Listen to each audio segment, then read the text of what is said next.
Aquí, cada viernes, traemos a la persona más destacada, a la persona que más tiene que aportar en un campo colindante a la parapsicología. Pero hoy el éxito nos ha desbordado. Sabéis que normalmente ocupamos la sala contigua y eran tantas las peticiones que habíamos recibido para asistir a esta conferencia que tuvimos que pedir al rector magnífico, y yo diría que magnífico rector de la Universidad Complutense, este Paraninfo, para poder albergar y acoger a todos los que tenían interés, o por lo menos a una parte de los que tenían interés en escuchar a nuestro conferenciante de hoy.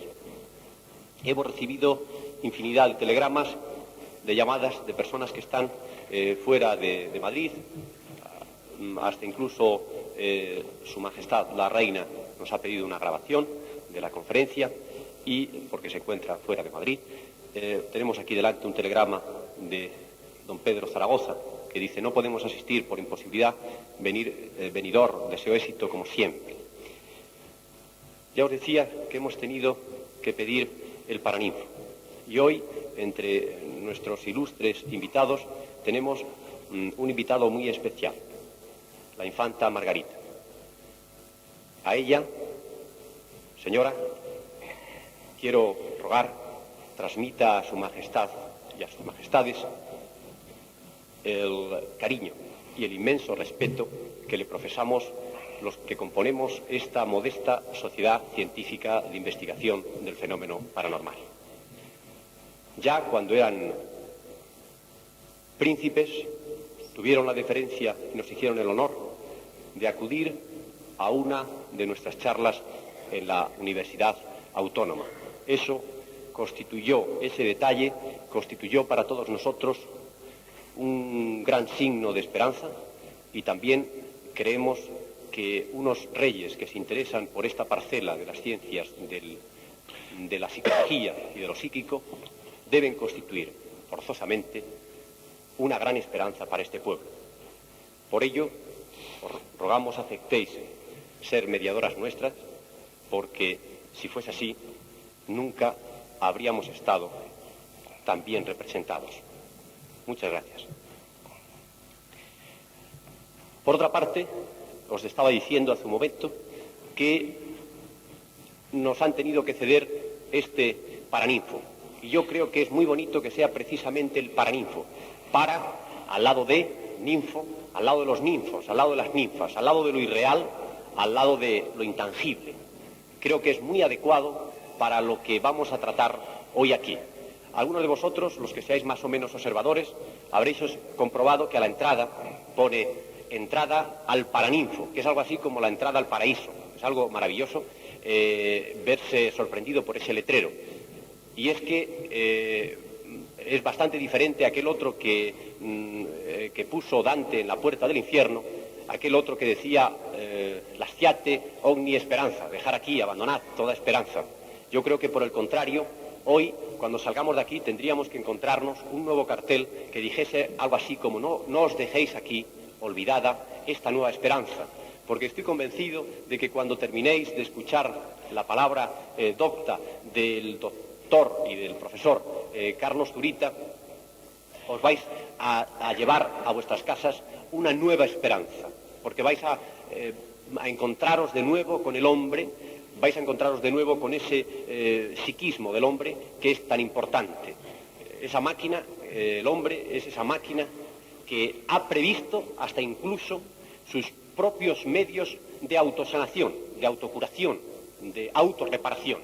Una máquina maravillosa con la que vamos hoy a ver a través del camino de la magia del médico. Pero no soy yo el que tiene hoy el honor de presentar al conferenciante. Voy a ceder la palabra al doctor Estada, profesor de la Universidad Autónoma de Madrid, al que le voy a rogar presente a nuestro conferenciante. Es para mí tanto honor como satisfacción, porque ya saben muchos de ustedes que el doctor Zurita y a mí nos une primero nuestra vocación por la medicina, y dentro de la medicina nuestros pasos nos han guiado a la misma especialidad, a la misma parcela. Pero ahí no acaba todo.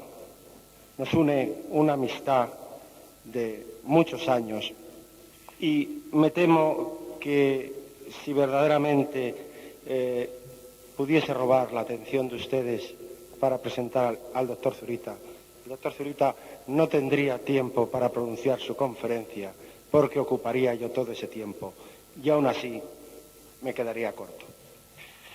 Porque todo eso y mucho más se lo merece el doctor Zurita. Entonces, para limitarme, para autolimitarme, tengo aquí pergeñadas unas líneas que voy a leer. Discúlpenme, ya saben que no es mi estilo leer, me gusta hablar y hablar de lo que sale del corazón, pero como digo, si hablo lo que sale del corazón, robaría el tiempo y ustedes se marcharían muy desilusionados de no haber oído al doctor Zurita. Entonces, yo les voy a decir que el doctor Zurita, vaya por ahí, por delante, es andaluz, nacido en Granada. Con esto ya les voy abriendo el marco de lo que les voy a decir. Pero es un andaluz educado en el corazón de Castilla, en Valladolid. Ha vivido nuestra guerra, ha recorrido el mundo. Con Pepe Abelló, ustedes se acuerdan de él, y Carmen, su mujer, fueron los 3 primeros españoles que tras nuestra guerra civil llegaron especialmente invitados por el gobierno de aquel país a México, donde lo primero que hizo al llegar fue dar las gracias a quienes unos años antes habían acogido a unos hermanos en desgracia, cuya actuación, como la nuestra, juzgaría después la historia con más amplia perspectiva de tiempo. Desde entonces, ha peregrinado incansablemente por el mundo, unas veces presidiendo delegaciones españolas a congresos y reuniones internacionales, otra especialmente invitado, como por ejemplo por la Academia de Ciencias de Moscú, el Gobierno de Colombia o la Academia Nacional de Medicina de Buenos Aires, en la que ingresó recientemente con un discurso que tituló Medicina igual a humanidad. Los países nórdicos, África Ecuatorial, las 3 Américas, el Extremo Oriente, Ginebra, conocen de sus actuaciones médicas, científicas y literarias. Profesionalmente empieza en Madrid en la posguerra, quizás, según nos dice, con demasiada fortuna. Conquista cargos, todo lo ha hecho este hombre tras oposiciones y concursos, que con su excesivo trabajo le impiden, él lo dice así, no lo creemos, estudiar lo suficiente.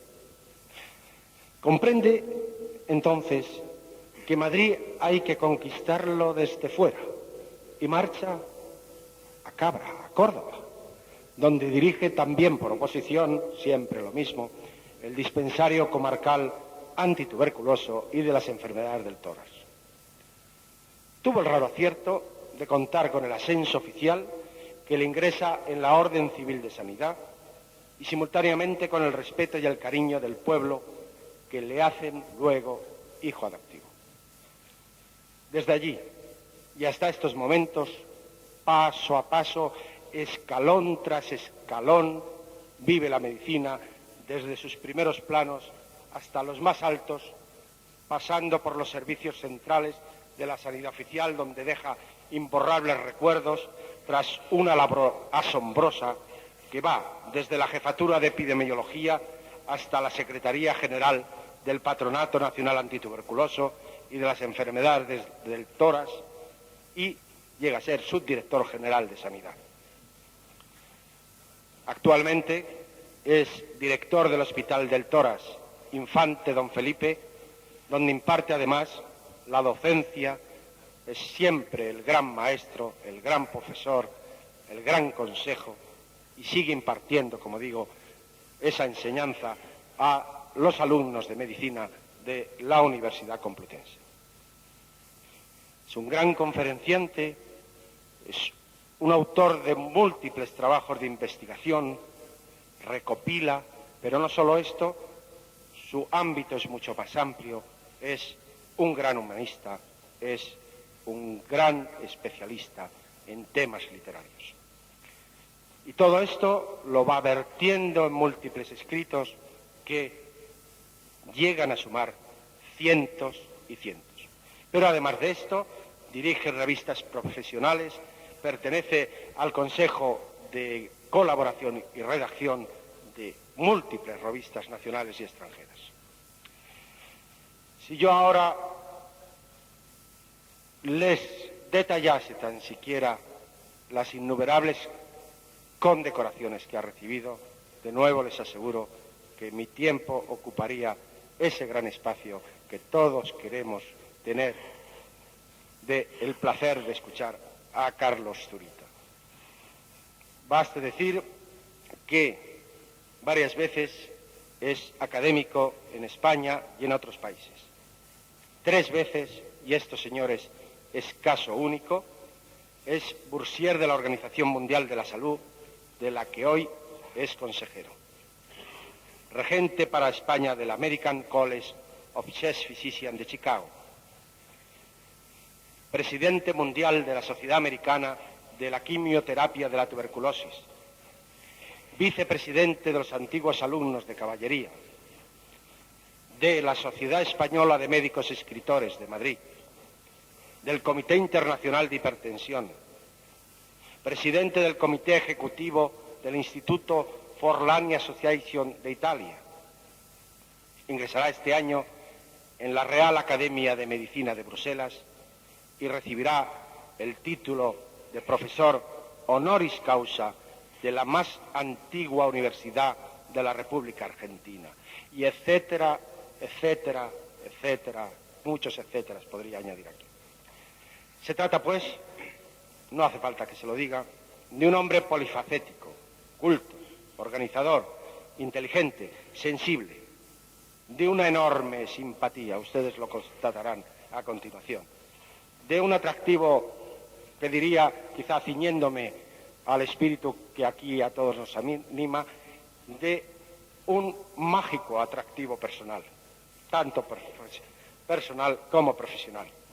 Tanto es así que un poeta, Juan Soca, de su pueblo adoptivo, le retrató de la siguiente forma.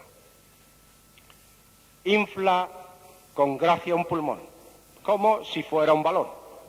Ausculta sin instrumentos, puesto los 5 sentidos. Percibe hasta los latidos de más débil pensamiento.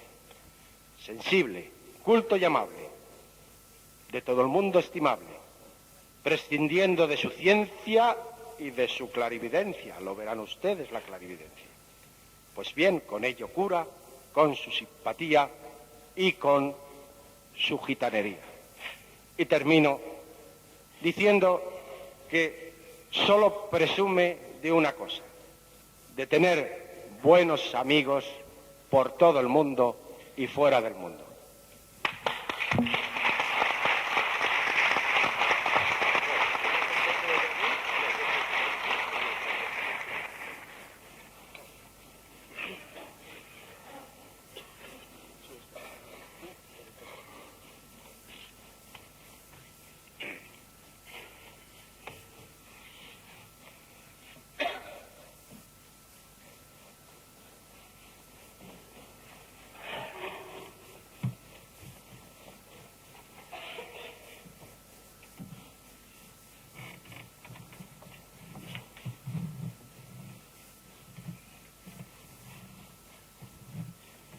Bueno, en realidad, quizás de todo lo que han dicho mis amigos, la única verdad sea la última, que presumo de tener amigos.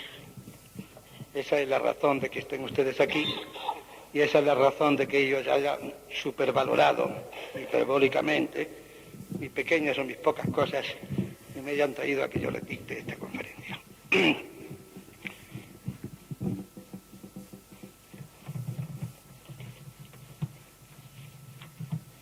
Decía yo en una ocasión, para mí solemne como esta, que la medicina había nacido del imperativo vital de aliviar el dolor y de neutralizar los efectos agresivos de nuestro ambiente a favor de una inteligencia humana claramente progresiva y cambiante. imaginativa. Y que es así como dentro de la inalterabilidad individual y humana, hemos pasado del mito a la magia, de la magia al sacerdocio, del sacerdocio al arte y del arte a la ciencia. Dicho de otra forma y refiriéndome ya a las ideas del pensamiento médico, son frondosas en verdad las ramas de nuestro árbol genealógico. Un pensamiento que va del demonismo primitivo a la moderna terapia sugestiva, en la que precisamente nos vamos a detener luego. De la organoterapia bíblica a la opoterapia, de la patología humoral de Hipócrates a la endocrinología, de la medicina física simple a la medicina nuclear.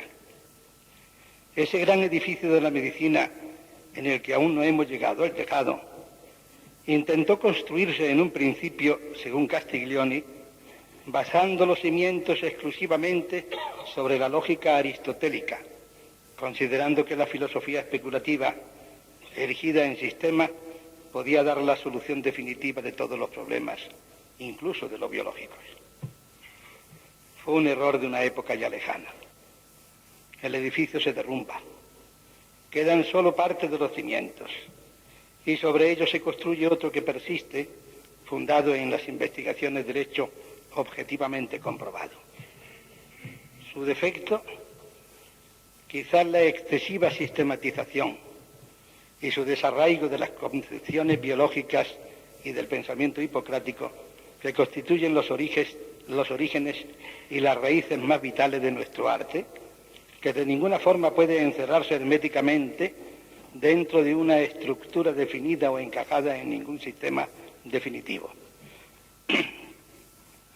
Precisamente por esa idea que apuntábamos de que el desenvolvimiento de todo lo que vive está sujeto a los cambios biológicos individuales y colectivos que constituyen la medicina misma en periodos siempre, por lo tanto, de progresiva formación.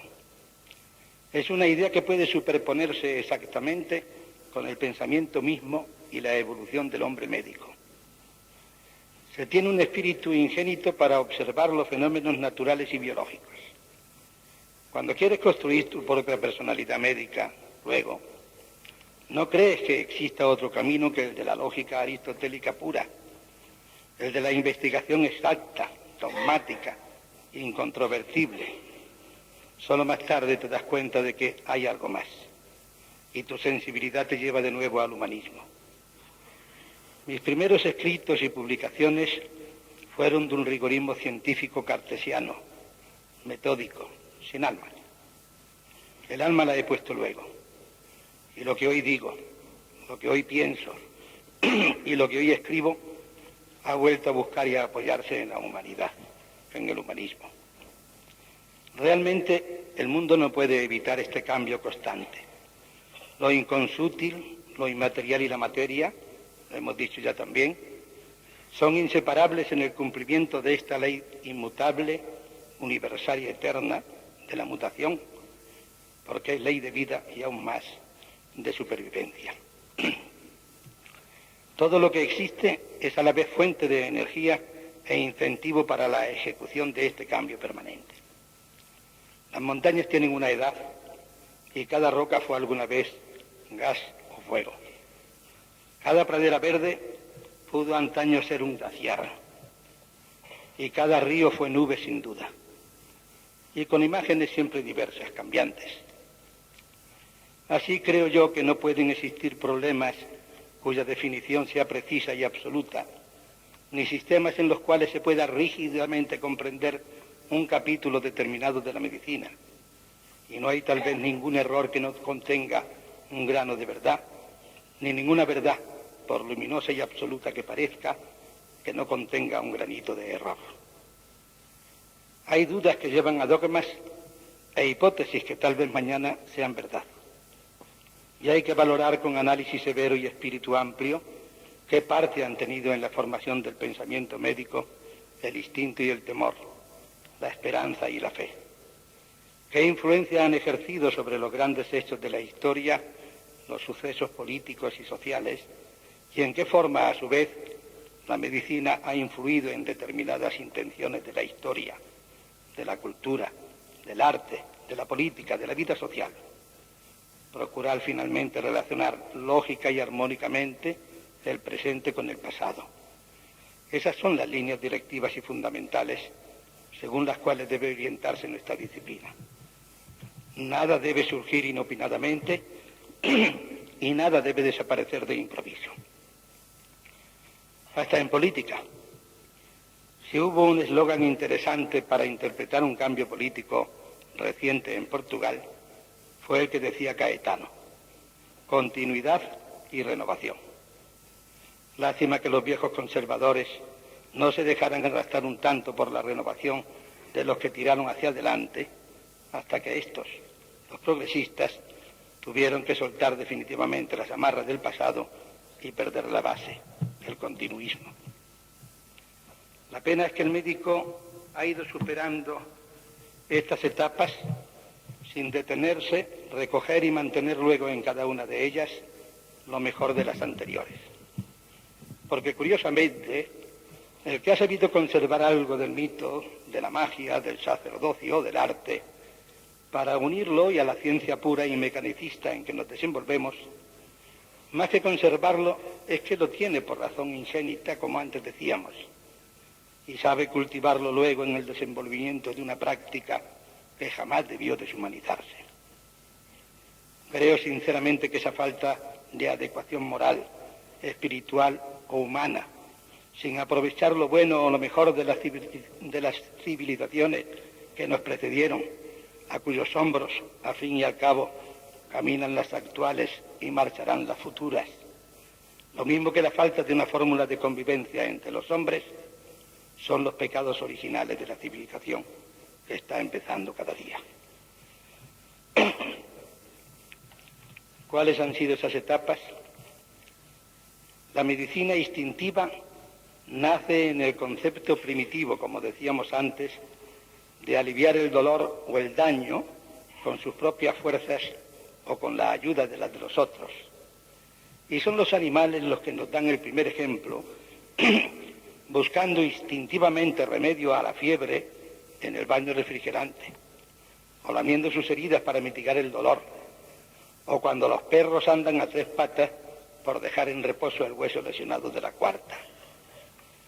Los pájaros, por ejemplo, no comen insectos rojos nunca, porque en la naturaleza, y posiblemente de ahí se haya copiado para los semáforos, el rojo significa parada, peligro, veneno. Los monos son capaces de por sí o a sus congéneres de extraerles los cuerpos extraños. El propio instinto maternal no es más, a mi juicio, que un instinto de conservación. La medicina empírica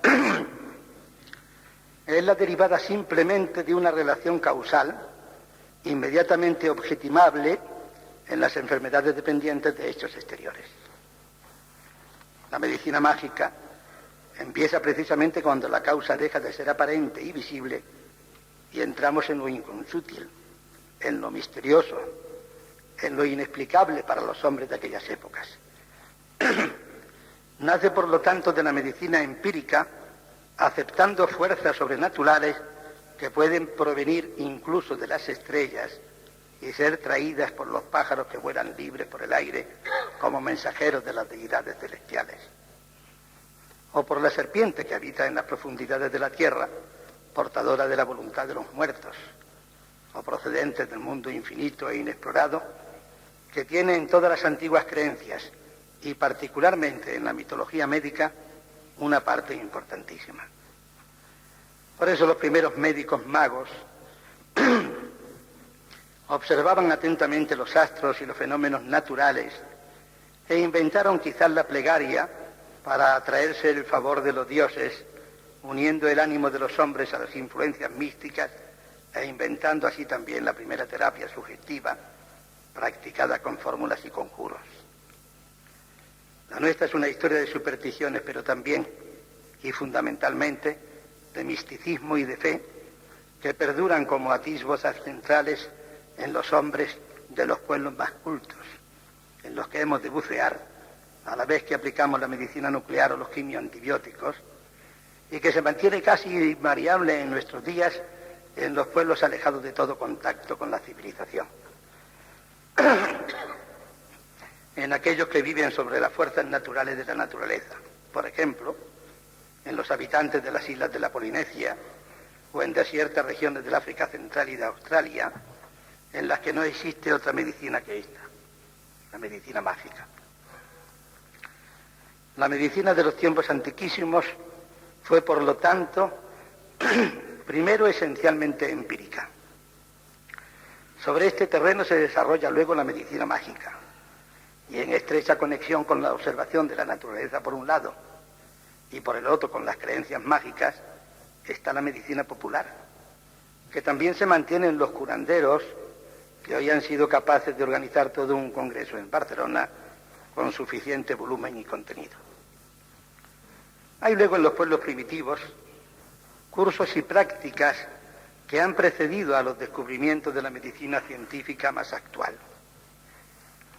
Precisamente porque la experiencia había enseñado desde los tiempos más antiguos los efectos benéficos de una serie de medios cuyas virtudes terapéuticas apenas se han podido aplicar en los tiempos recientes. Y todo ello administrado por el ser más inteligente de la tribu, el más observador, fastuosamente vestido en relación con sus congéneres, con colores variopintos, piedras preciosas, plumas de animales raros, que les conferían aspecto de hombres superiores. Prácticamente el mismo concepto que hasta hace muy poco. Hasta esta divisoria histórica que pisamos en estos momentos, mantenían nuestros médicos en los pueblos de España, donde curaban el cuerpo cuando podían y aliviaban el alma siempre, rodeados de la admiración y del respeto de las gentes, como auténticos magos. Lástima que aquellos magos se hayan quitado la corbata, hayan abandonado el bastón, se hayan encuadrado en organizaciones sindicales y se hayan integrado a movimientos huelguísticos, hospitalarios o de masas, y que su espíritu sea tan diferente. Ayer mismo, Luis Zamorano, en un homenaje que le rendíamos a Cajal en su vieja cátedra de San Carlos, decía que el estudiante de medicina de hoy no tenía otra aspiración que la de llegar a ocupar un puesto en un hospital de la Seguridad Social. Había transmutado su espíritu vocacional por un espíritu de funcionario.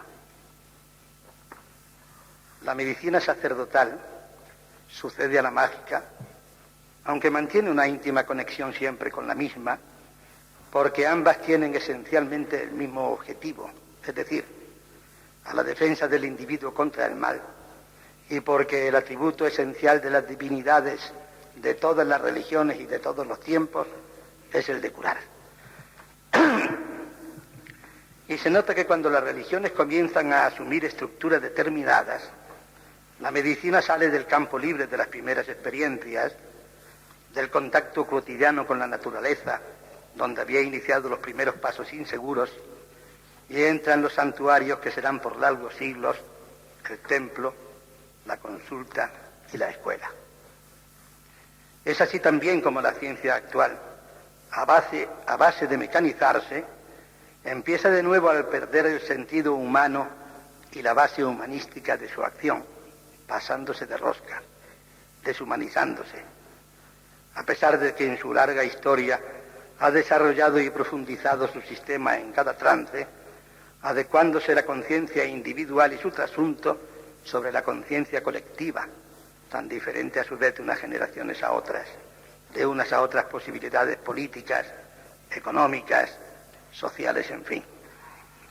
Y que la sociedad, el mundo actual, hacen este ambiente más difícil cada día. La velocidad, la gran urbe, el polimorfismo de los negocios y de la ciencia van creando comodidades físicas, no cabe duda, y simultáneamente dificultades de adaptación y de desequilibrio psíquico. En el shock del futuro se nos advierte que estamos creando una nueva sociedad, no una sociedad cambiada, no una versión ampliada de nuestra sociedad presente, sino una nueva sociedad. Y que este cambio radical, tremendo, redondo y absoluto, se está produciendo prácticamente no en estos años, sino casi en estos instantes. En el corto espacio de tiempo que media entre nosotros y nuestros hijos, porque los milenios de entonces son años de hoy, porque 100 años de la historia de la humanidad en los tiempos de Cristo se convierten ahora auténticamente, sin exageraciones, en instantes. Tengo la convicción íntima y absoluta de que este final del siglo XX marca una divisoria profunda en teorías, en conceptos y en vivencias.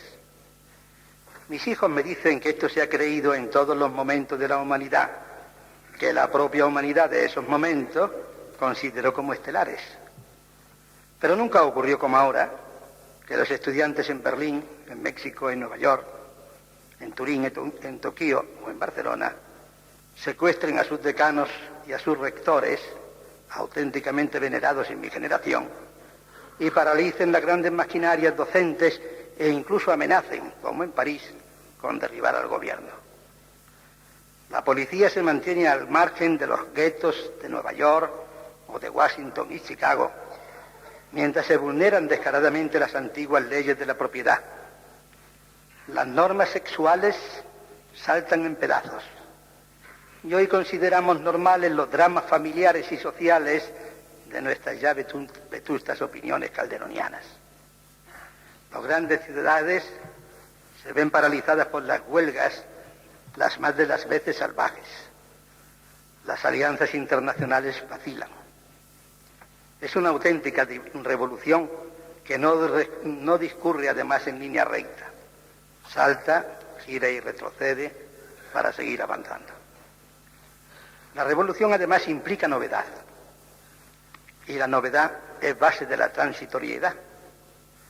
Nos encontramos en un mundo, pues, lleno de extraños incidentes, de descubrimientos sensacionales, de conflictos inverosímiles y de dilemas completamente nuevos. Y esto zarandea al hombre, aunque la sociedad en que viva vaya venciendo las epidemias, la ignorancia y la brutalidad, que queda circunscrita a minorías radicales, extremistas y dirigidas, puesto que la gran mayoría de nosotros y del mundo lo que quiere es vivir en paz. Afortunadamente también, el porvenir del individuo está teñido de vivos colores abiertos a la individualidad. El problema se nos plantea entonces no pensando en si el hombre podrá sobrevivir a la reglamentación y a la estandardización, sino, curiosamente, si podrá sobrevivir a su propia libertad. Por eso cuando mis hijos me contradicen y dudan de la verdad de esta hora, es porque viven ya con libertad de ideas, de pensamientos y de conceptos, una vida que a nosotros nos asombra. Creo que estamos, sinceramente, pisando una línea divisoria de la humanidad, y de una humanidad que a su vez mantiene hombres primitivos en las orillas del Amazonas, mientras otros ponen el pie en la luna o describen complejísimos problemas íntimos de la vida de una célula. De un planeta en el que cientos de conventos acogen a comunidades de hombres o de mujeres en vida contemplativa, musitando viejísimas oraciones irrenovables, mientras otras comunidades de hombres, agrupadas en empresas gigantescas, se están preparando en estos momentos para emprender una formidable lucha competitiva bajo los mares, que, como ustedes saben, cubren los 2/3 de la superficie del planeta y conocemos solo en un 5%, para explotar sus riquísimos yacimientos de petróleo, de gas, de carbón, o extraer sus diamantes, su azufre, su cobalto, su uranio y su estaño entre un hervidero de peces y de plantas. Nuestras generaciones, por lo tanto, repito, se encuentran en una situación límite. Y la realidad es que si en esta situación límite los animales sabemos que reaccionan siempre de igual forma, los hombres lo hacen siempre de forma diferente. Unos se entregan y otros se rebelan. Unos pierden toda noción incluso de supervivencia, mientras que otros exacerban hasta lo inverosímil reacciones positivas, dando inteligencia a sus instintos. pero en todos los casos, viviendo y sobreviviendo siempre en fases de angustias, de temor, de fe, de ilusiones o de sueños, exacerbados siempre con un miedo cerval al desplazamiento y un afán insuperable a la promoción. Y en este mundo, en este momento realmente estelar de la humanidad, el médico es el único hombre que está obligado, pudiéramos decir que no tiene derecho, a sumergirse en ese caos y a mantener su serena ecuanimidad, porque es la única ayuda que tiene el resto de los hombres. La humanidad necesita de nuestra calma, de nuestro sacerdocio y de nuestra magia, para devolverle la tranquilidad a su espíritu, el sosiego indispensable para ellos en estas situaciones límites que han llegado casi a ser normales y que la enfermedad exacerba hasta límites inconcebibles en nuestro tiempo.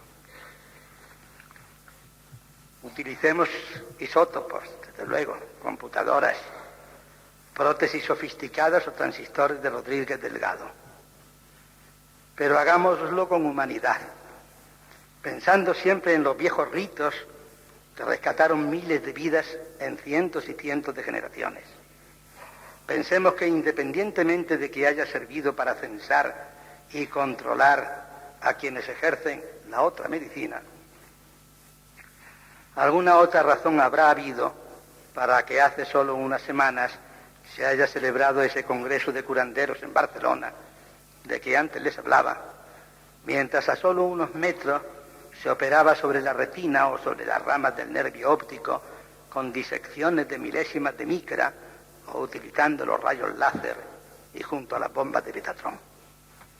Las magias y las hechicerías, pues, siguen teniendo acomodo en nuestro quehacer médico, incluso en los países más cultos, como Alemania, donde a estos magos se les extienden licencias previo examen para que actúen dentro de ciertos límites y cánones mínimos y especialmente en regiones aisladas y sin médicos. Con esto ni defiendo oficialmente al curandero, ni me muestro partidario de que se haya celebrado su citado congreso. Pero es bueno que pensemos que las cosas y los hechos que engendran siempre tienen una razón para que se produzcan. Y de la razón, o mejor, de la sin razón, podemos ser culpables incluso los médicos y nuestras máquinas. La gran clientela de estos curanderos se la proporciona nuestra deshumanizada medicina, digamos, oficial. Ellos practican un intrusismo médico, pero nosotros hemos olvidado la necesidad de una medicina mágica que estamos autorizados y obligados a practicar. Pensemos además que el infinito futuro de la industria se basará muy pronto en la biología, en una biología realmente mágica. Ya hemos enseñado a los simpáticos delfines a que actúen como kamizaques, arrojándose sobre las bombas submarinas y pereciendo con ellas en la explosión que provocan, cuando simultáneamente también utilizamos microorganismos en la producción a gran escala de vitaminas, enzimas, antibióticos, ácido cítrico y otros compuestos útiles.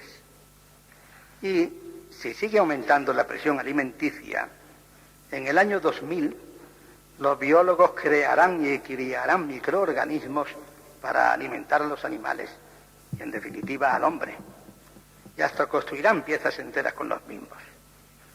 El Japón es actualmente la primera potencia del mundo en industrias fundadas en la microbiología. En Suecia todo el mundo habla hoy de la necesidad de reforzar nuestra posición en ese campo. Pero no dejemos de pensar en ese macroorganismo que constituye el hombre, descubridor y creador de todas estas cosas y con más necesidades que las propias cosas que ellos crean, precisamente en este aspecto espiritual y mágico, manejando con humanidad a todas esas máquinas que detectan desde la temperatura a las ondas alfas que emite el cerebro o el comportamiento de sutiles secreciones íntimas. No olvidemos, como decíamos antes, la necesidad de establecer nuestra estrategia de supervivencia. Con ello, el médico debe estar por encima del bien y del mal, como estaban por encima de la comunidad toda, los magos y los sacerdotes que ejercieron la medicina de los pueblos primitivos. Es decir, que ahora necesitamos la magia quizás más que nunca. El vocablo magia tanto puede referirse a una actitud mental o mentalidad como a una forma operativa.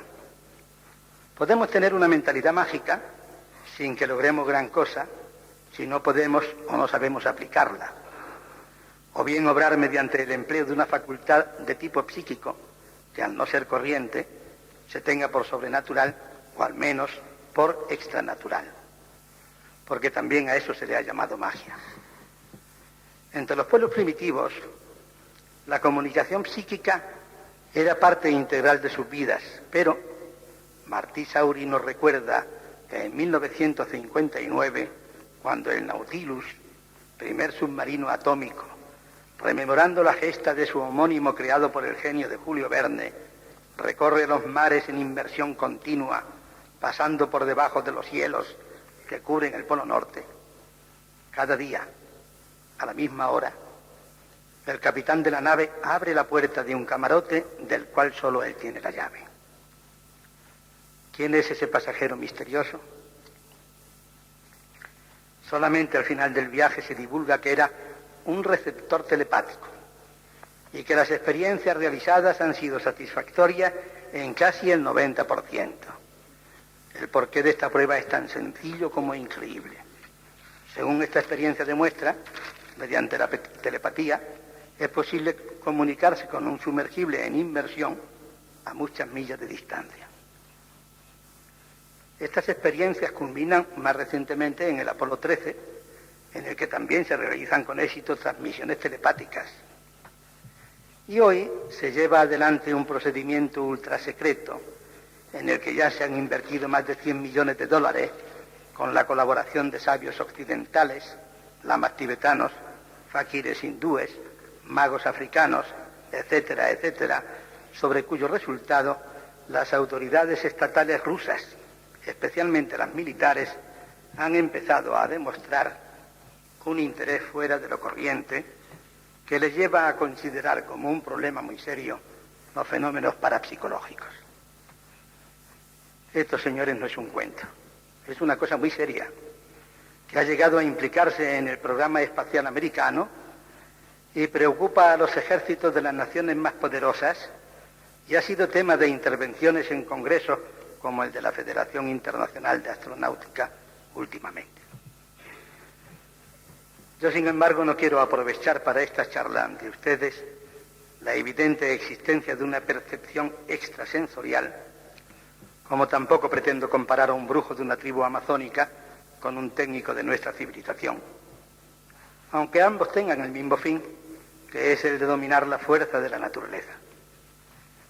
Lo que yo quiero destacar aquí es que el más técnico de nuestros especialistas, más sofisticado, cuando llega el momento de colocarse delante del paciente, debe pensar que lo hace ante un ser humano que sufre, que ha llegado posiblemente al límite de sus circunstancias y que necesita de nuestro hechizo, de nuestra magia, para recuperar sus perdidas ilusiones y recobrar la indefectible fe que necesita para seguir viviendo, superando el bache de su enfermedad, apoyándose en nosotros.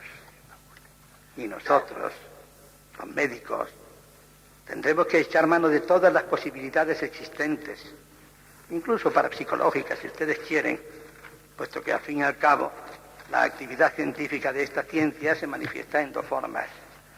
Primero, reconocimiento de los hechos y comprobación de su eventual existencia. Segundo, proposición y posterior verificación de una hipótesis explicativa. Y esto, al fin y al cabo, también es medicina. Claro es que esta conferencia sería muy fácil si nosotros nos limitáramos a describir cómo era la magia, o el curanderismo, o la hechicería, o el sacerdocio, que constituían la base de la práctica profesional en los tiempos bárbaros y primitivos. Tendremos que hablar de ello, pero de pasada. Donde yo quiero entretenerme es en la magia que debe de acompañar al más moderno del prototipo de nuestros médicos de hoy.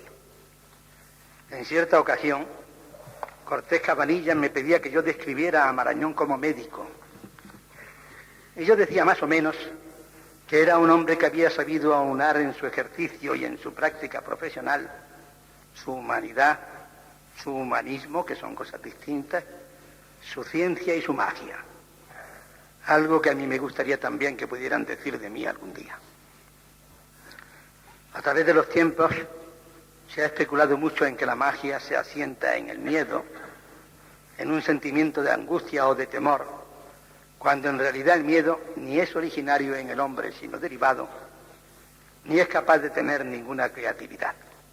Radin dice que el poder del brujo, más que de sus poderes, deriva de su posición en las tribus primitivas, por la alianza que tiene con el jefe y sobre todo por su acceso a los bienes de la comunidad. Su fin de entonces, como el de hoy, era fundamentalmente el económico. Los antiguos egipcios consideraban que la voluntad podía materializar sus impulsos en el mundo ambiente, modificando el curso habitual de las cosas, decían. Los antiguos egipcios definían así, sin saberlo, lo que era la magia. Claro es que la magia indefinida podía estar al alcance de todos los seres, buenos o malos, dotados de voluntad, traducidas además siempre a través del ojo, que aparecía en los antiguos como un canal de energías actuantes y que a mi juicio ha dado origen al mal de ojo, que hoy más que los magos utilizan los brujos o las brujas, o al ojo clínico como facultad positiva frente a la negativa del mal de ojo de vivos y muertos, que estudiaron intensamente especialistas como Garnot, Schopp, Reder, Edward, etcétera, etcétera. El mago actuaba así, unas veces a favor y otras en contra de las energías positivas o negativas, y recurría a todos los trucos para asustar incluso a los dioses, asegurando, por ejemplo, que la debilidad aparecerá con los vientos del sur. Los combates irrumpirán con los vientos del norte, y los gemidos tomarán asiento en el trono de los dioses, amenazando a tales dioses con producir tales desgracias. Es esa magia de estampas y figuritas que ha llegado a nuestros días, casi siempre con sentido negativo, manejadas por brujos que en su tiempo se confundieron con los magos. De mis lecturas de García Font he deducido también que era a los egipcios a los que más encantaba todo lo que se relacionase con la magia.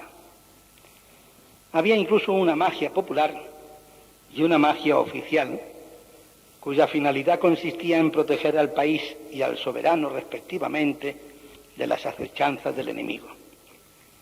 Había una magia de plaza, otra magia de templo, etcétera, etcétera. Poco importa que los años vayan pasando y se sucedan las dinastías.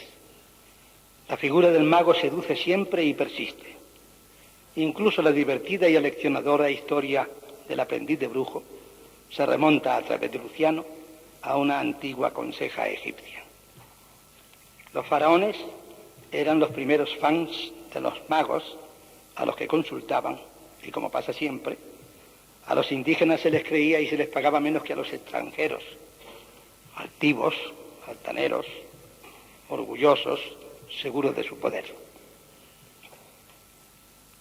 Las especialidades dentro de la magia aparecen en Babilonia en la época sargónida.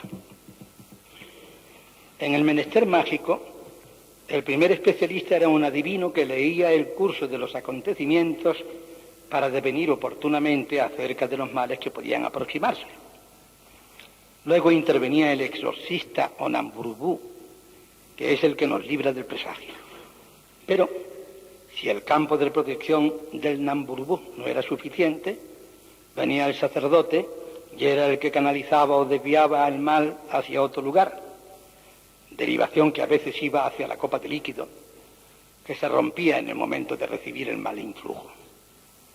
La magia entre los babilónicos era necesaria porque era asociar las potencias poderosas a la acción humana. El hombre es un ser débil y necesita aliados, realmente como hoy es. Para los árabes, sin embargo, la magia era el dardo de la maldición. Los árabes siguen diciendo hoy que la oración es el arma del creyente. Claro que sin buena razón no podía haber maldición. Había que justificar el uso de ciertos poderes, como el perezoso que escapa y no hace nada, como la golondrina que vuela, así la maldición sin causa no produce efectos. Y con más fuerza aún, el texto hebreo que dice, de modo semejante, retornará sobre quien la profiera. Es decir, que ya se ha introducido un sentimiento moral en el asunto, recortado o recortando e imitando el fondo de la fórmula. La misma bendición de Jacob, que la Biblia nos relata, no hace más que demostrarnos el carácter inevitable de lo mágico. Incluso entre los judíos, es evidente que pululaban gran número de magos y hechiceros, a pesar de que se consideraban el pueblo elegido de Dios. Entre otras cosas, porque en la relación de los salmos se adivina un gran temor hacia la magia y la brujería. En el mismo Jeremías hay delicadas cuestiones que rozan con la magia. También entre los arameos, con su costumbre de enterrar en los 4 ángulos del lugar donde había de construirse una casa, ciertos vasos sobre los cuales se escribían fórmulas para apartar maleficios. Vasos que retenían además a los malos espíritus enviados contra los moradores del lugar. Por otra parte, en los salmos que ya hemos citado, se halla una completa relación de los bienes que se logran recitando cada salmo y los males que se evitan. Ya en la cuarta Eneada nos encontramos con Plotino. Plotino fue sin duda la figura más interesante del mundo de la magia. Él califica a la magia con el nombre de Goetia y dice que sus efectos se explican por la simpatía, puesto que hay natural acuerdo entre las cosas semejantes y hostilidades entre las desemejantes. Y además, ocurre que hay gran número de potencias que colaboran a la unidad del animal cósmico. En el mundo pueden verse atracciones e incluso encantamientos que se producen sin necesidad de ninguna práctica mágica que los provoque. La verdadera magia es algo semejante a la amistad y al odio que se hallan en el universo.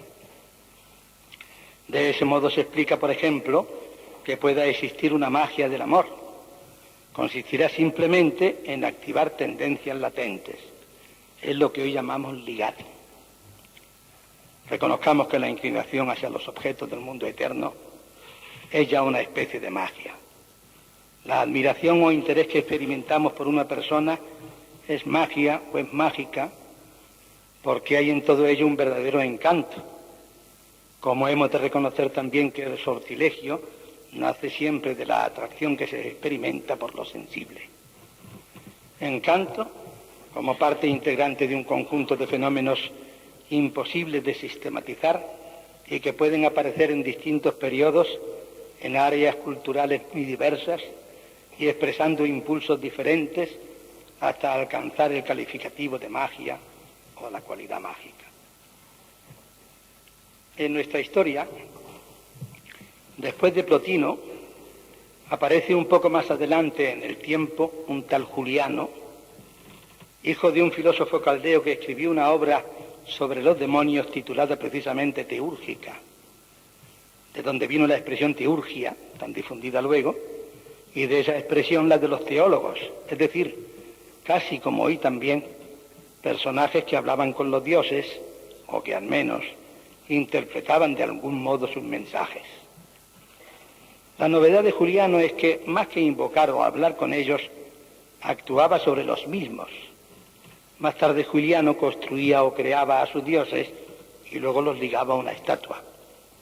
Juliano Taumatudo se permitía además el lujo de poner en verso los mensajes divinos y de tener un hijo, Juliano el joven, que dejó chico a papá.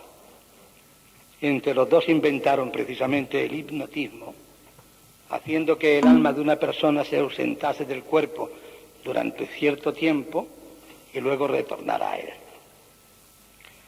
Es inefable la lectura de Picaxtris, la gran obra de Abul Qasim Maslama de Madrid, cuya versión latina constituyó algo así como la verdadera, completa y auténtica compilación de todo el saber mágico hasta esos momentos, es decir, hasta el siglo XI. No podía dejar de citarlo aquí. Como no podemos pasar de largo sobre el simpaticísimo Philippus Abolus Theophrastus Bombas Paracelsus, que nació hacia el año 1490 y murió en 1541. Fue sin duda una de las figuras más sorprendentes y más enigmáticas del Renacimiento. Paracelsus no quería saber nada de latines. Era un hombre de taberna y mesón, con un genio desigual y destemplado, pero con un extraño don para curar, como dice Juan García Font. Y los enfermos lo sabían. Preparaba sus medicinas en las cocinas de los boliches y difundía sus elevadas enseñanzas entre cocheros, campesinos, buhoneros y mozas de venta, aunque jamás se le vio con una mujer.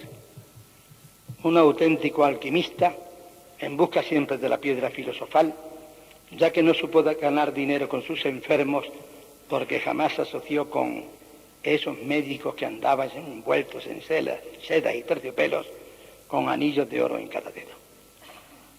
Él decía que el verdadero médico, que tanto tiene de mago, ha aprendido más de los campesinos, pastores, comadronas y hechiceras, es decir, de la práctica y de la experiencia, que del propio Galeno, que a mí particularmente no me fue nunca simpático. Paracelsus se plantea el problema inevitable de su tiempo acerca de la magia. Y cree que tanto la magia blanca como la magia negra son procesos naturales. El mago no es de Dios ni del demonio.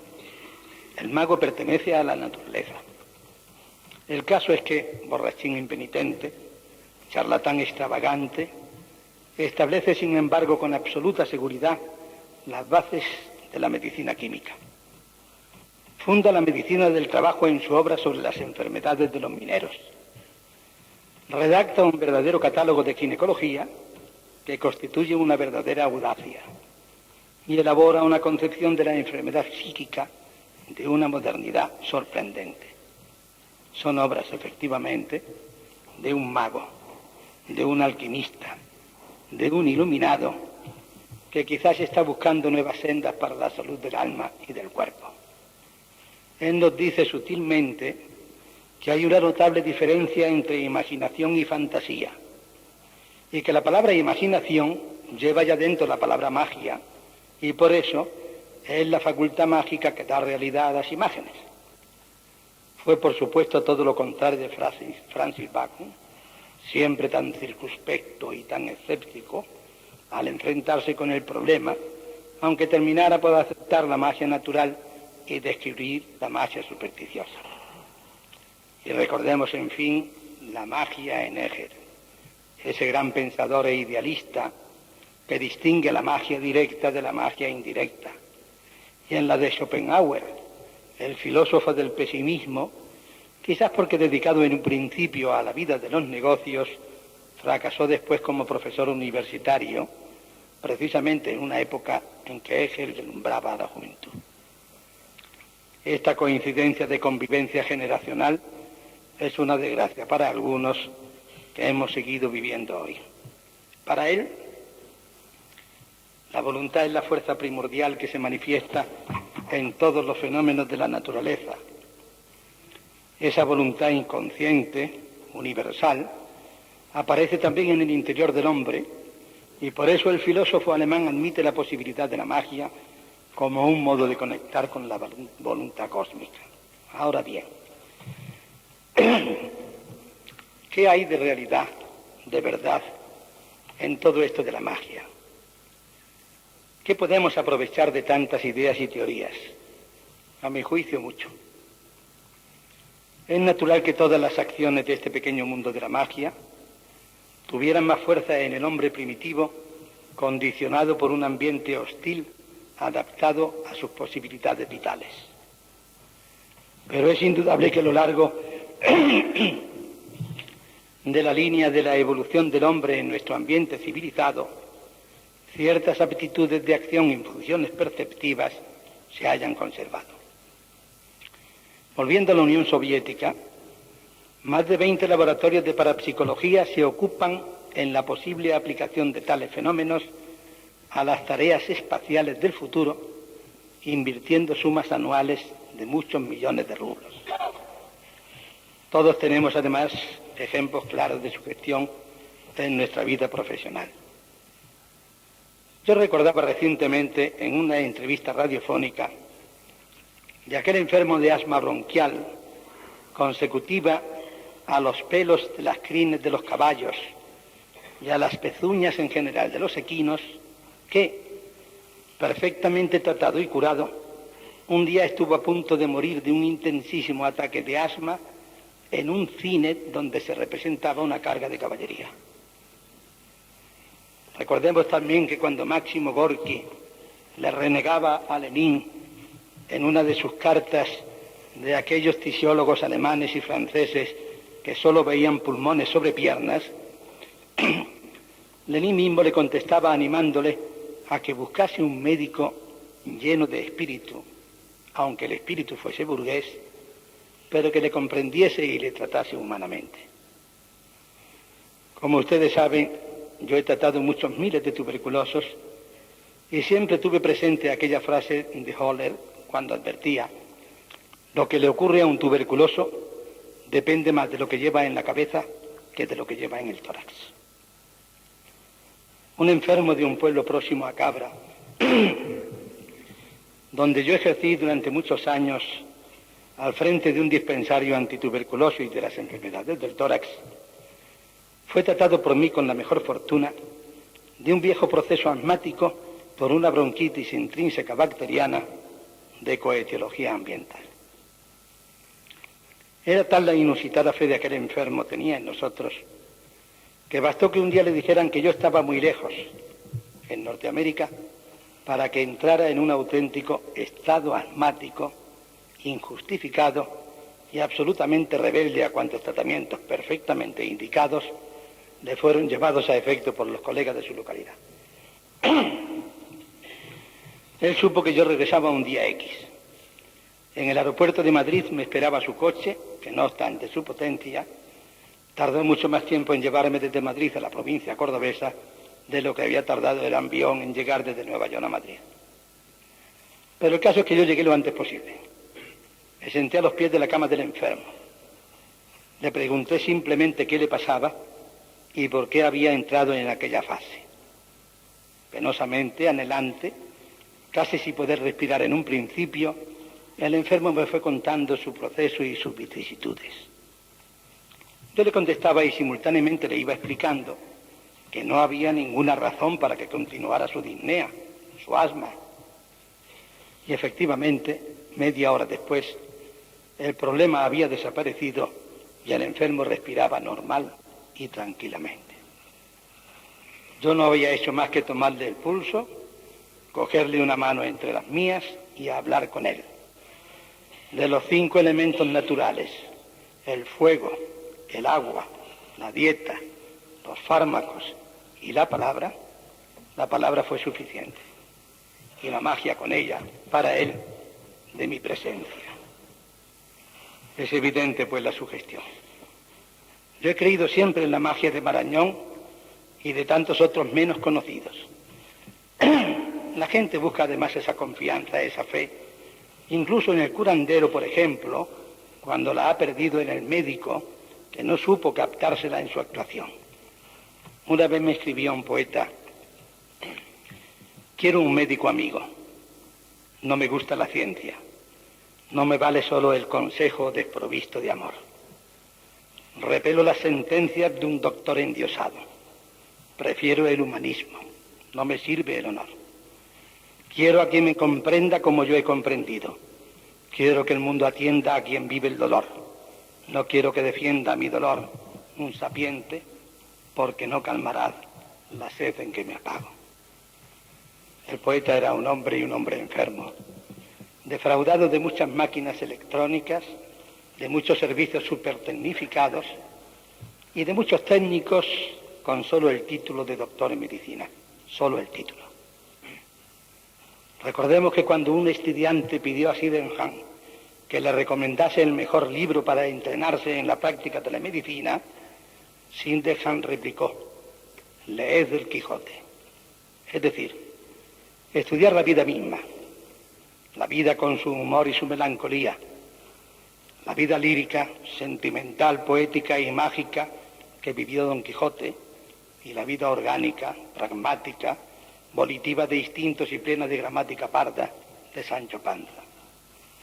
Porque el médico tiene que recordar que no hay enfermedades sino enfermos, y que cada enfermo tiene una especial psicología, cultura, idiosincrasia y sensibilidad. Precisamente fue este el tema de mi discurso de ingreso en la Sociedad Española de Médicos Escritores, en la que describía cada uno de los tipos y cada forma de tratarlos, sin que nos importase la patología que padeciesen, ni la terapéutica física, farmacológica, antibiótica o nuclear, etcétera, que pudiéramos o debiéramos aplicarle. Sea la que sea, hay que tener en cuenta la idiosincrasia de cada tipo para tratarlo con arreglo a su psiquismo, con la magia que ineludiblemente debe acompañar a nuestra ciencia, ciencia que sin esa magia no sería jamás efectiva. Y a la misma conclusión llegamos si en vez de analizar al enfermo, analizamos a la enfermedad que padece, sobre todo en aquellas enfermedades funcionales, suma de conflictos emocionales, angustiosos y hasta sentimentales.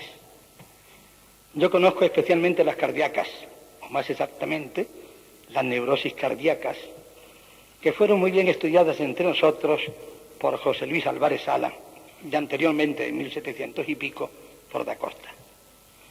Todas ellas con una sintomatología y un colorido clínico brillante, más marcado a veces, más rico, tumultuoso y profuso que las enfermedades orgánicamente constituidas.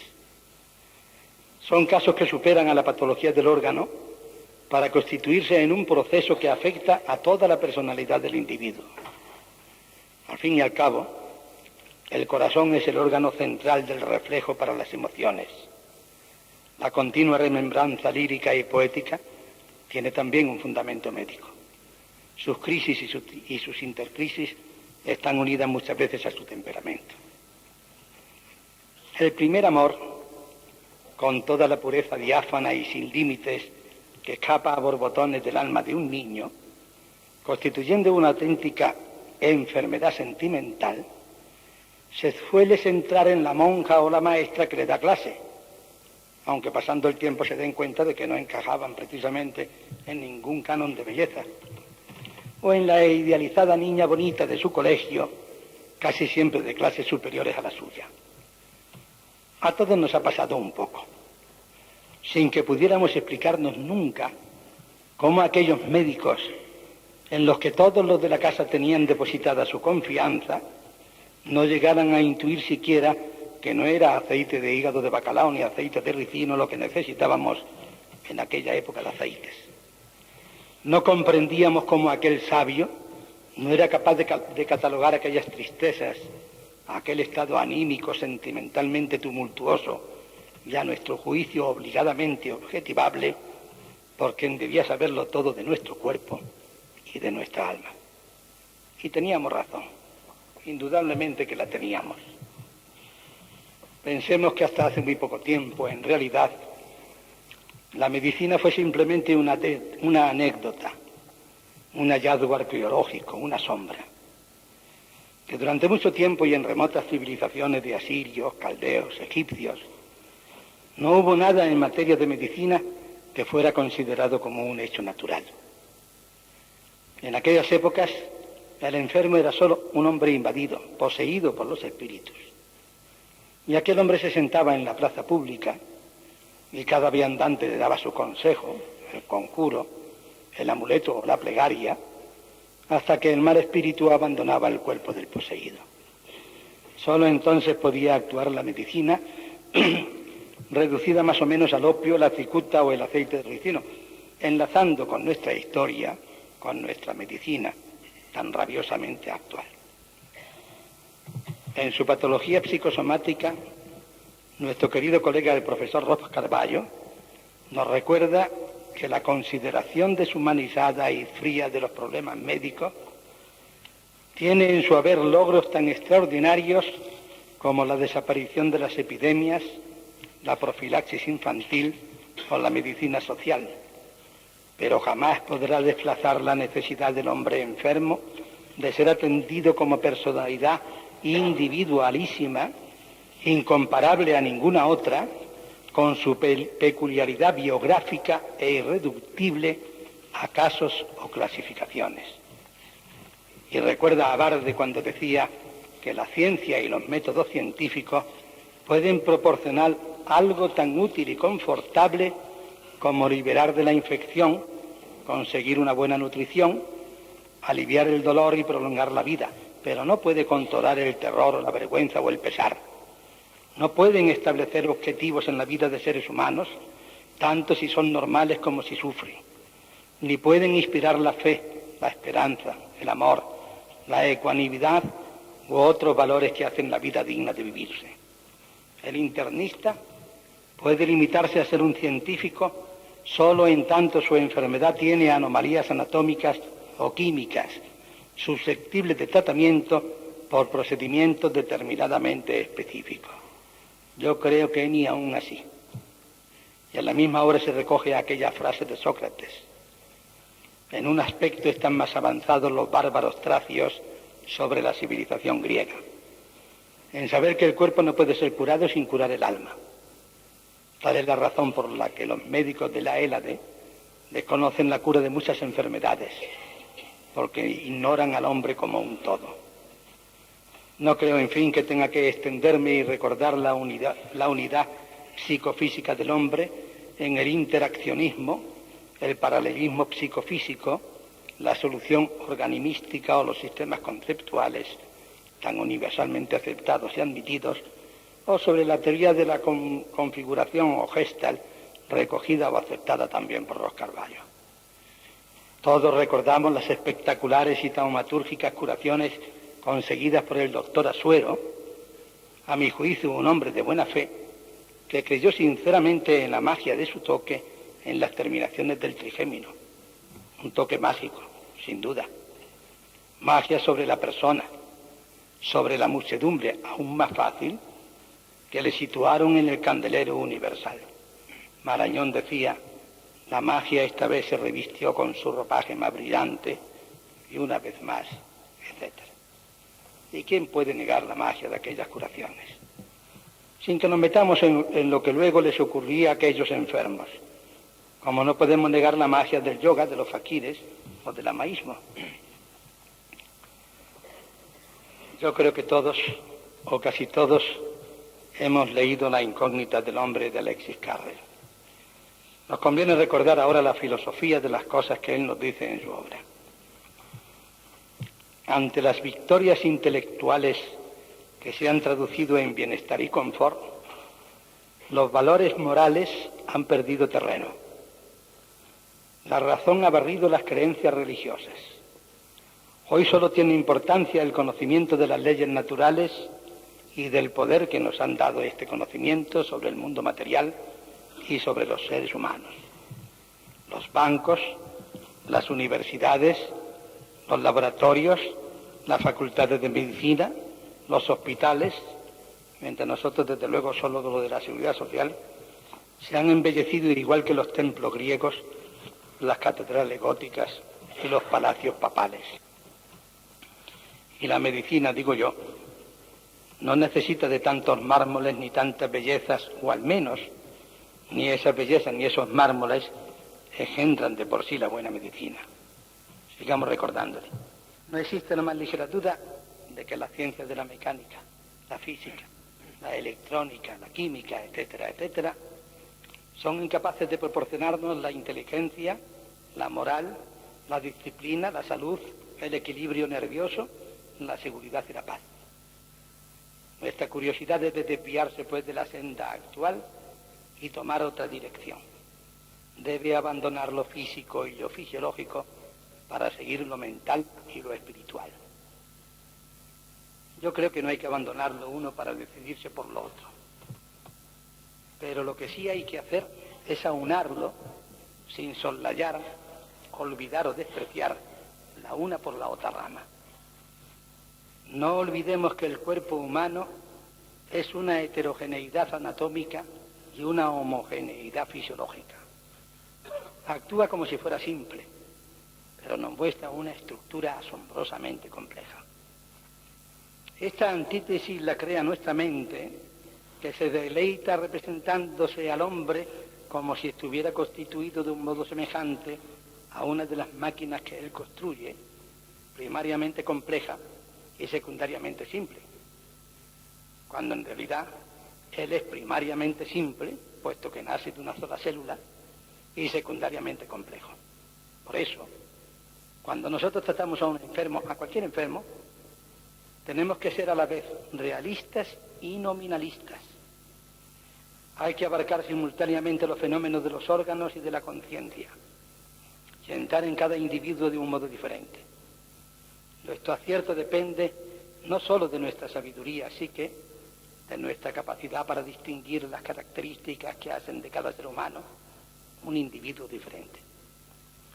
No olvidemos que cuando el alma pasa a través de la inteligencia, se convierte en genio, a través de la voluntad, en virtud, a través de los afectos, en amor, y que todo ello es poco para sumarlo a nuestros conocimientos médicos en el quehacer profesional. Creo que incluso el que no posea estas dotes debiera dedicarse a otra rama de esta ciencia médica tan prolija y tan profusa hoy, que no le obligara a ponerse delante del enfermo. Se puede tener un magnífico espíritu investigador, ser un trabajador escrupuloso y tenaz, pasarse horas enteras ante la platina de un microscopio, pero será incapaz de curar un resfriado. La verdad es que solo conocemos uno de los aspectos de la inteligencia, y ese aspecto no es más que una pequeña parte de una actividad maravillosa compuesta de razón, juicio, atención, voluntad e intuición y tal vez clarividencia. Porque el clarividente no observa, no piensa, sabe. Católicos o no, creyentes o no, tenemos que aceptar las curaciones milagrosas, como hemos aceptado la muerte de quienes, como Javier Poncela, se ensimisman en la intuición de un destino fatal, aunque no haya enfermedad orgánica suficiente capaz de producirla. O como aquellos salvajes polinésicos, los aruntas, en el corazón de Australia, que mueren irrevisiblemente ante una herida leve, muy leve, si él llega a creer que el alma que le ha herido ha sido embrujada y provista de una anangulita. Ante esa creencia se desmoraliza, se hunde, se sabe y se siente hechizado y seguro de que no puede hacerse nada en su favor, de que su destino es morir, se muere en pocos días. Carrel, por lo pronto, no pone en duda estas curaciones o esas muertes, por haberlas estudiado directamente, demostrándole que a pesar de no ser frecuentes, la realidad de ciertas reacciones de naturaleza desconocida entre los fenómenos psicológicos y los orgánicos es indudable, como lo es la influencia de la oración sobre las lesiones patológicas. Tengamos en cuenta, en fin, que la sociedad moderna ignora al individuo, solo tiene en cuenta a los seres humanos. La confusión de conceptos ha llevado a nuestra civilización industrial al error fundamental de la estandardización de los hombres. En la inmensidad de las ciudades modernas, el hombre está aislado y como perdido. Es una abstracción económica o una cabeza de rebaño. Pierde su individualidad. No tiene responsabilidad ni dignidad. Sobre la multitud destacan solo los ricos, los políticos influyentes, los deportistas, artistas o toreros de tronío, los financieros poderosos o los grandes capitanes de industria. Todos los demás son polvo anónimo. Solo cuando el individuo pertenece a un grupo pequeño o habita un pueblo o una ciudad insignificante, donde su importancia relativa es mayor y puede esperar a transformarse en ciudadano influyente o atractivo, es cuando sigue siendo un hombre. De ahí la importancia que le hemos dado siempre a la labor del médico rural y de cómo, hasta hace muy poco tiempo, hasta que ha empezado el éxodo del médico hacia la máquina de los grandes hospitales de las grandes urbes y han empezado sus huelgas laborales para igualarse al menestral asalariado, con todos mis respetos para el mismo, es cuando ha perdido ese halo mágico del que gozaba en estas pequeñas comunidades en que lo era todo. Es la razón también de que se vuelva hoy al médico de cabecera, que tan mágicamente puede influir sobre la salud, así como otras muchas cosas más de la familia que ampara y en él se protege. Por eso creemos que, de la misma forma que se ha tecnificado la humanidad, hay que humanizar la técnica. Alvin Toffler nos dice que en las sociedades que avanzan velozmente hacia el superindustrialismo, las variantes económicas, salarios, balanza de pagos, productividad, habitabilidad, ecología, etcétera, son cada vez más sensibles a los cambios producidos en el medio no económico. Los problemas económicos son muy numerosos, pero toda una serie de cuestiones cuyo aspecto económico es secundario cobran nueva importancia. El racismo, la lucha generacional, la delincuencia, la autonomía, la cultura, la violencia en toda su variada gama de actuales manifestaciones, es evidente que tienen dimensiones económicas, pero sin embargo, nada de ello puede ser tratado con solo medidas econocéntricas. Y esto preocupa ya a las grandes empresas estrictamente mercantiles e industriales, como la Ford, la American Telephone and Telegraph Company, que dedican ya una gran parte de sus ingresos al estudio del ambiente que rodea al hombre, de sus potenciales futuros, de las escuelas en que deben de estudiar sus hijos, de su humanidad anímica y espiritual, en fin. Y lo hacen precisamente contratando como asesores a futurólogos intuitivos, escritores de ciencia ficción, magos, en fin, porque si eso se hace hoy, me pregunto yo, sobre la masa de los seres humanos, ¿por qué, repito, no lo hacemos nosotros, los médicos, sobre el individuo que constituye esa masa? Ellos buscan la estrategia de la supervivencia. Nosotros debemos buscar la supervivencia del hombre que con infinita fe pone su salvación en nuestras manos y tiene derecho a ser afortunado. Y termino con la nota lírica que sin duda necesita también nuestra magia. El médico es un mago, medicina. Amas como si fueras del valor hermana y acaricias con candor al ser que hacia tus brazos se encamina. No sabes o no debes de saber de cansancio, fatiga ni temores. Caminas silenciosa y tus honores terminan en el campo del querer. Siempre te cantaré con la hermosura de la voz del amigo y mi pasión se lanza hacia tu ser, a tu escultura. Siempre te miro con el corazón como si fueras una criatura. La magia del amor es tu blasón. Muchas gracias.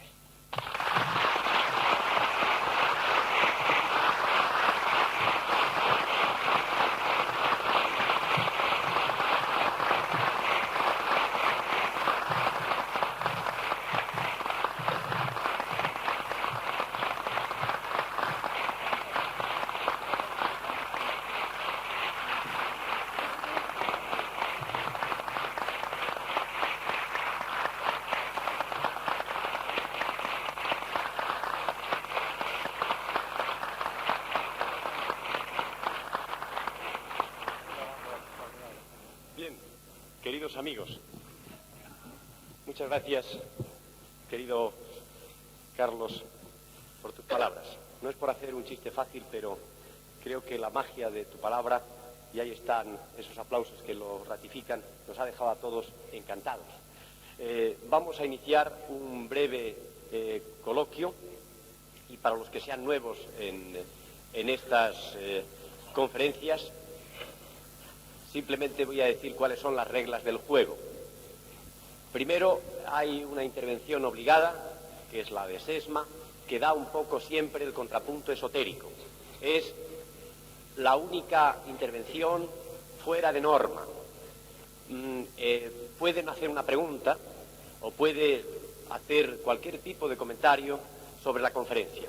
A continuación, los que intervengan tendrán que hacer preguntas concretas sobre la conferencia, sobre el tema que hemos tratado, siendo lo más breves posibles para dar lugar a que podamos tener varias intervenciones, evitando así esa posible intervención de ese español que lleva siempre un discurso embotellado, y este puede ser un buen momento para soltarlo. Pues bien, sin más preámbulos, le cedo la palabra a Sesma, que seguro que tendrá algo interesante que decir.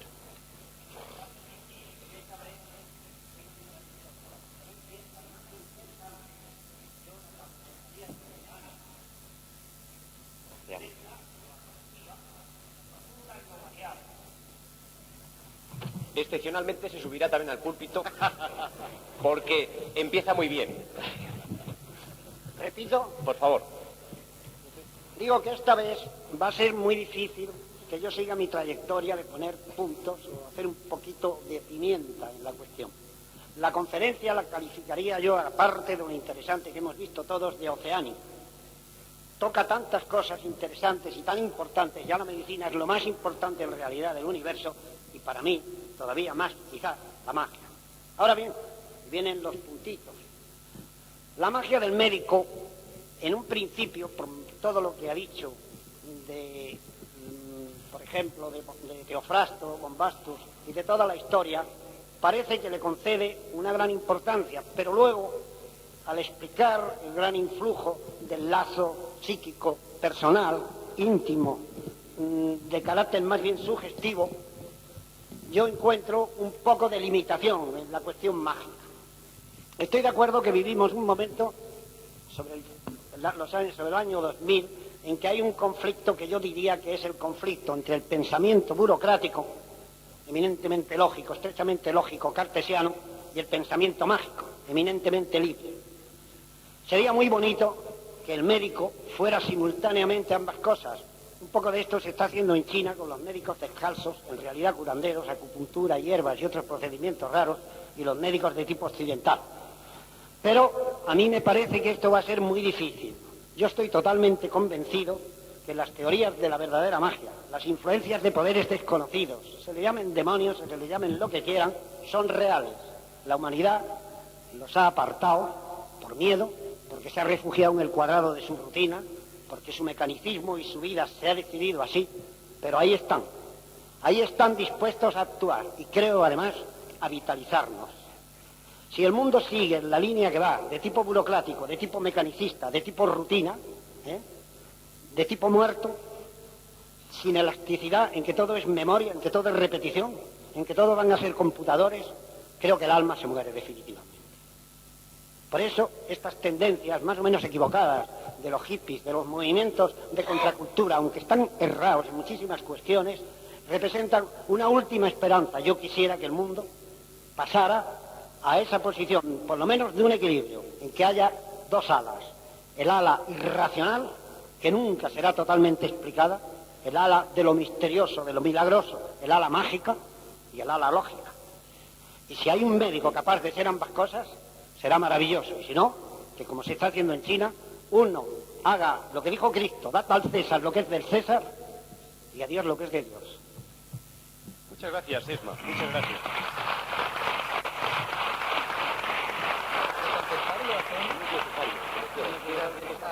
Bueno, muchas gracias, Esma, y además voy a dar la enhorabuena a nuestro conferenciante porque por primera vez y quizá por última vez estás totalmente de acuerdo con él. Así que... No, yo también quiero darle las gracias simplemente y sentirme un poco celoso porque la verdad es que lo ha dicho mucho mejor que yo. Bien, unos minutos, unas breves intervenciones. A ver. Bueno, los avances realmente no. La magia es lo que nos ata un poco al pasado. Realmente la magia nace con el hombre es mágico o sabe hacer o ejercer una influencia mágica, pero precisamente en los avances, si mantenemos como avance la técnica, la industrialización, la química, etcétera, ahí no cabe magia.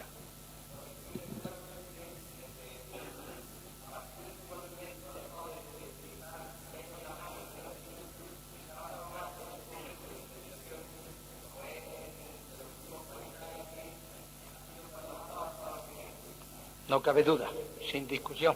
Ha avanzado mucho la medicina y la mecánica de la medicina. Hemos conocido mejor las enfermedades y hemos tenido más medios para tratar a las enfermedades de los enfermos. Pero nos vamos olvidando mucho del enfermo. Y nos vamos olvidando, como hemos dicho antes, de que no hay enfermedades sino enfermos. Las enfermedades se detectivan mejor, se tratan mejor, hay más elementos, más medios, más capacidad y más posibilidades. Pero el enfermo se nos muere irremisiblemente si no atendemos un poco a su aspecto fundamental, al aspecto de su alma, de su conciencia, etc. El hecho de que la medicina avance no implica que la medicina se desarraigue de esa magia que yo propongo y que sigue siendo indispensable. En la medicina, por ejemplo, de los Estados Unidos, a mí me asombra que a un enfermo le diagnostiquen un cáncer y se lo den por escrito. Yo no sería capaz nunca de hacer esto. No cabe duda que ellos están en lo cierto. El cáncer lo ha detectivado mediante una serie de técnicas que antes no conocíamos. Pero ese enfermo piensa como el enfermo de hace 4.000 años, tiene la misma alma que tenía hace 4.000 años, y hay que tener un poco de conciencia con él, para engañarle un poco y no decirle esa verdad tan cruda. Esa es la verdad. Vamos a dar lugar a que haya otras intervenciones.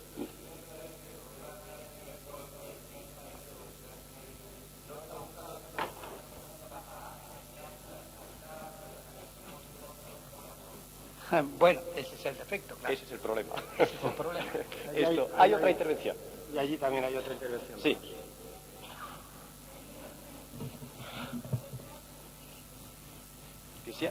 Si hay medicina que cura y qué proceso psíquico sigue, esa era la pregunta. ¿Si hay medicina? Sí, si hay medicina que cura y qué proceso psíquico sigue la medicina que cura, que logra curar. Bueno, la medicina que logra curar, cura por un complejo, y un complejo muy grande. Yo no digo que no se deban emplear los métodos más actuales y más modernos. Lo que digo es que deben de compaginarse con los procederes éticos, morales, de conciencia, de religión, de humanidad, en fin. Es la unión de ambas la que consigue la mejor medicina y las mejores curaciones. ¿Hay otra intervención?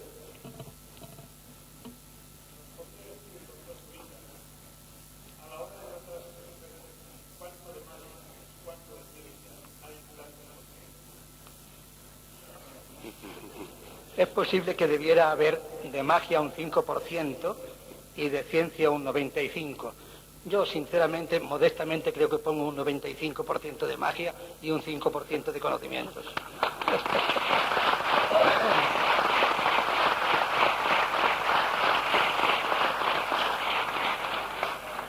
Bien, el doctor Sloker, miembro del número de la Real Academia de Jurisprudencia y Legislación, pide la palabra.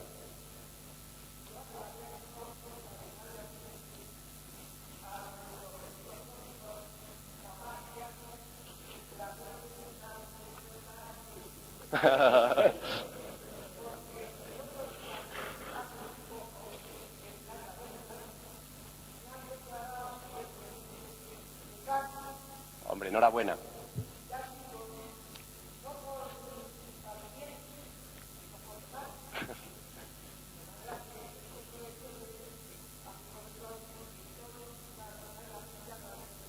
Muchas gracias.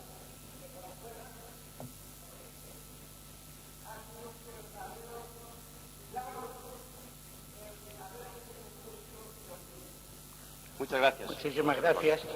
Y no creo que tenga usted mucho mérito en que lo hayan nombrado decano. Hoy se estila nombrar decanos jóvenes. Y esta es la prueba viviente de ello.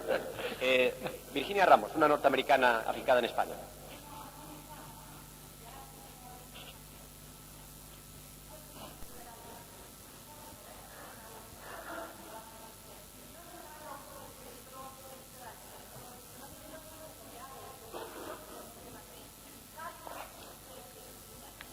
Virginia, vamos a ver.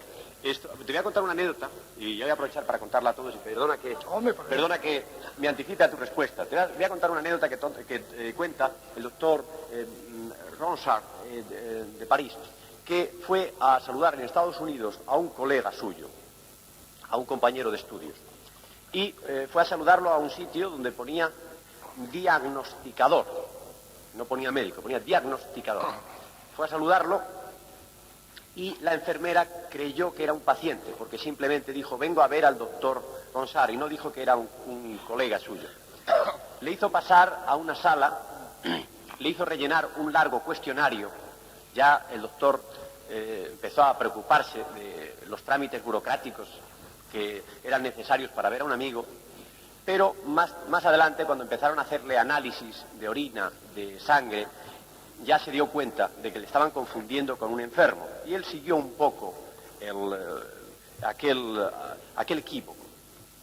Y finalmente el médico francés dijo, bueno, señorita, muy bien, yo ya he hecho todo, sí, ha hecho usted ya todo lo que tenía que hacer. Bueno, pues ahora ya quiero ver al doctor Ronsard. Y dijo, no, usted no puede ver todavía al doctor Ronsard. Primero hay que hacer esto, pasarlo por la computadora, y luego usted recibirá en su casa un papel con las medicinas, y caso de que su enfermedad sea muy grave, en este caso, excepcionalmente le verá al doctor Ronsard. Bien, Virginia, yo lo único que quiero es agradecerte tu intervención, porque le has dado un aire internacional a esto formidable. Además, es natural que te sientas patriota de los Estados Unidos, donde en realidad somos muchos los médicos de España que hemos ido a aprender muchísimas cosas. La medicina, como decía el primer interpelante, pues tiene dos facetas o dos fases, una que es la que pudiéramos llamar mecánica, la que se toca, la que se palpa, otra la que no se ve, la que es inconsútil, material, etcétera. Nosotros pues creemos que en Europa se practica, no he hablado realmente de España, yo en mi disertación he hablado de Europa en general, pero en fin, es lógico que nosotros nos achaquemos más las faltas y menos los honores.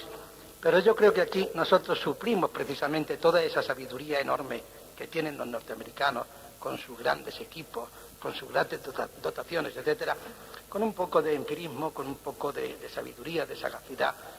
Y esa conjunción es la que yo creo que sirve para que allí haya muy buenos médicos y aquí también. Perdón, es que si hacemos réplica entonces... Sí, no, es que además Bardasano había pedido la palabra, me parece. 25, la última pregunta, esto del doctor Bardasano, un joven y brillante biólogo que ha hecho su tesis doctoral sobre la glándula pineal y sus posibles implicaciones extrasensoriales del Consejo Superior de Investigaciones Científicas. Será la última pregunta del coloquio. Bueno, huelga decir todo lo que significa esta conferencia magnífica. Y precisamente usted ha hablado sobre la percepción extrasensorial, y a través de ahí quisiera preguntarle sobre, ya que estos son mis temas, la glándula pineal y el tercer ojo, ¿qué papel juega? Es evidente que puede existir dentro de un brujo, dentro de un mago, la capacidad de ver, por ejemplo, el aura, y a través de ver el aura, pueda ser azul, puede ser roja, puede ser del color que sea, hacer un claro diagnóstico. ¿Esto es un bulo? ¿Es una verdad? Quisiera su opinión científica. Yo creo que científicamente no podemos decir que eso sea factible o que sea posible. Hay médicos que con solo una mirada, al ver entrar el enfermo por la puerta, le pueden decir a sus ayudantes o colaboradores, este hombre tiene un cáncer de pulmón. Y generalmente no se equivoca. Ahora, demostrarlo de forma científica, a mi juicio, no es posible. Que es una facultad extrasensorial, que es una facultad que te da la experiencia, que es una facultad que te da tu propia personalidad, que ha nacido para ser médico, como otros nacen para ser militares o para ser curas, no cabe duda. Pero llegar a demostrarlo eso de forma científica, ignoro si se ha llegado a hacer en el mundo. Muy bien, pues entonces para finalizar voy a leer un documento que ha extendido la Sociedad Española de Parapsicología, que dice: Sociedad Española de Parapsicología, diploma de mérito a favor del profesor doctor don Carlos Zurita, por su valiosa contribución al desarrollo de la parapsicología desde el campo de la medicina, dado en Madrid a 24 de febrero de 1978. Está firmado por el secretario general, Francisco Gavilán Fontanet, y por mí. Al mismo tiempo que se lo entrego, os voy a confesar que tengo un deseo ferviente de estrechar esa mano mágica que a tantos enfermos ha curado.